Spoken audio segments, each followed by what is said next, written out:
Bahamas Bowl Preview, Ohio vs. Alabama-Birmingham. Sizing up the Bahamas Bowl between Ohio, 8-4, and Alabama-Birmingham, 8-4. Site, Thomas Robinson National Stadium, Nassau, Bahamas. Analysis. Alabama-Birmingham went from canceling its program after the 2014 season to the Bahamas Bowl in its first season back.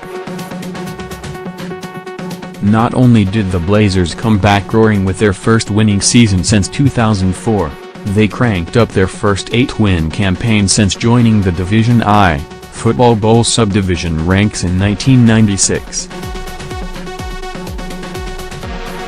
And now, they have a chance to win the first bowl game in the program's history.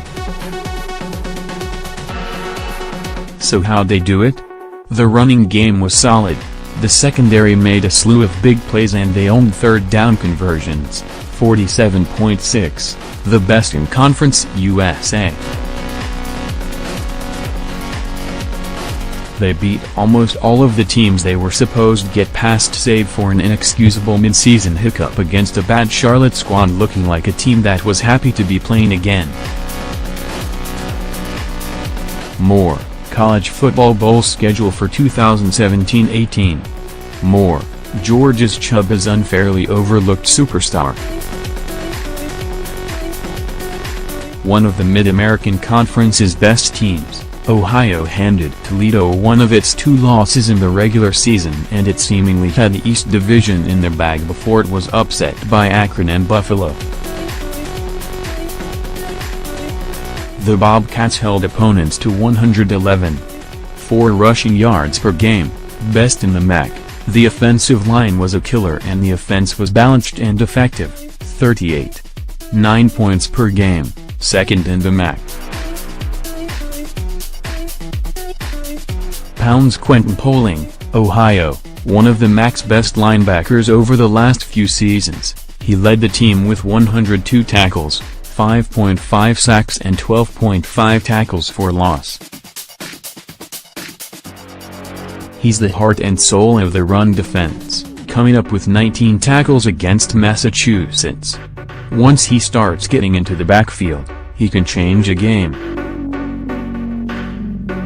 Cuban Nathan Rourke, Ohio, a rushing touchdown machine. The sophomore had 21 scores on the ground and 882 rushing yards. While he had 7 interceptions, he threw for more than 2,000 yards on the year. He could be the face of the program for a couple of years.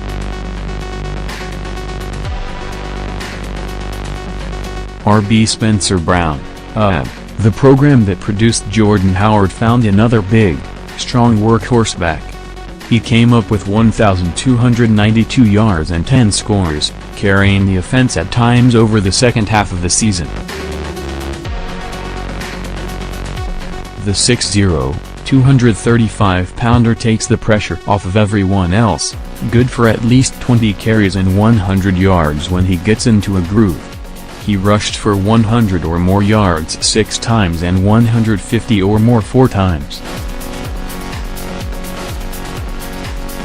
Eardley, the 6'4", 220-pounder is a steady veteran leader, rushing for 13 touchdowns to go along with 2,077 passing yards and 16 touchdowns. The key? Just 4 interceptions. He threw for 200 yards or more only twice, but as long as he's hitting his third down throws, everything will be fine. It's been a memorable season for but now the run stops. The ground game won't be able to get past a fired-up Bobcats defensive front, and they don't have enough of a passing attack.